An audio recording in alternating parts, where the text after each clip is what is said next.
Hello and welcome back to Python as a Language. You'll notice that I'm wearing a hat. Part of the story of the hat is that where I work here at the University of Michigan School of Information, my office is in this building called North Quad. And we call it quadwarts sometimes because it's sort of got a square. It sort of imitates an Oxford quad. And so it seemed to me to evoke notions of Harry Potter. And when we first moved into the building, I joked in one of my classes that we should have a sorting ceremony for all the students as they come into North Quad for the first time. And so that was cool, and I thought that I would belong in Gryffindor, like everyone wants to be in Gryffindor, right? They're the good guys. And my students told me that I couldn't be in Gryffindor, that I had to be in Slytherin. So you'll see me drinking tea throughout the course out of this teacup.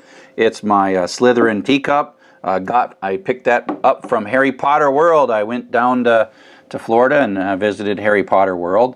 And the reason that I was sorted by my students into Slytherin is also because I teach Python. And Python is like a snake. And so if you think about the people from Slytherin, they are capable of talking to snakes. And the class that we were doing the sorting was a Python class, and so it sort of made perfect sense that you would have to be in Slytherin if you were the Python teacher. And of course, your name is Charles Severance, and then that sounds kind of like Severus Snape, and so I just accepted that I'm in Slytherin, okay? So you all can be in Gryffindor, but I can't. I'm in Slytherin. So I'm the bad guy, or the good guy, depends on how you look at it, right? And so what I'm going to do now is I'm going to, bring you into Slytherin as well, because I'm going to teach you the Python language. Python is the language that we Pythonistas talk. It was invented about over 20 years ago by a fellow named Guido van Rossum, and away we go. Now, even though I'm using this whole snake Slytherin thing, it turns out that Python was not at all named for Harry Potter, because Python was invented, almost 2 decades before Harry Potter was created, and it wasn't for the snake.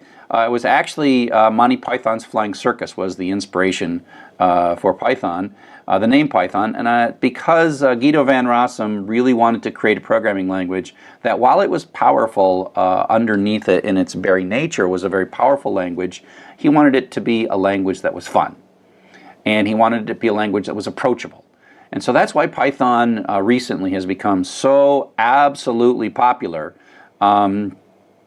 It's easy to learn, but it's also powerful, and that's sort of the magic of Python, is the ease of learning it, the brevity of the programs, the shortness of the programs, and the power. And so we are going to become Pythonistas.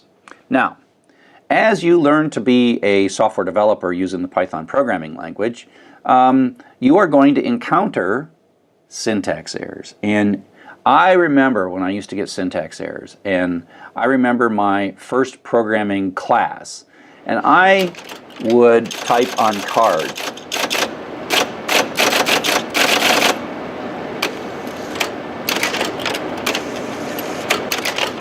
And I would upload those cards to the computer, and the computer would say, "You're not worthy." And I'm like, wait a sec, those are pretty good cards. How could you be so critical of me? I'd say syntax error. And I really got sort of a really bad attitude that somehow this computer didn't like me, and that I would make cards, it would complain, and I would make changes to the cards, and it would still complain. And I'd make changes, and it would still complain. I'm like, how can I win in this situation? And you're going to feel the same thing. You're going to absolutely feel the same thing. You're going to be struggling. You're going to be like, how come this computer hates me?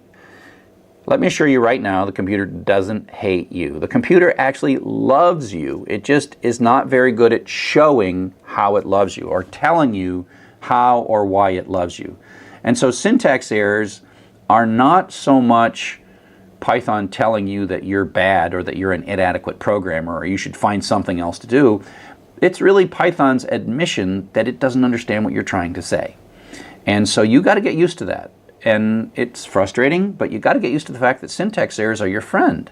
Python is saying, hey, I got to line 7 and I was doing fine up to line 7, but boy, in line 7 there's some little thing. I don't know what the word else means in this context, or you didn't indent it, and so I'm kind of confused. What did you mean? Please, please, please help me. You know, and so it's so much easier for you to learn Python than it is for Python to figure out what you mean when you're writing code. So we have a number of different ways to sort of encode our instructions when we talk to Python.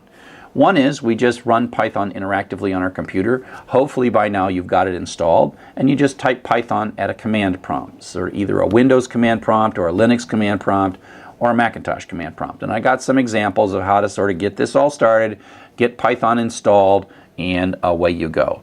Now you'll notice when you run the Python interpreter, the 3 chevron prompt, Python is asking you what next, right? This is you, it's saying, I want to talk to you, I want you to tell me some Python to do.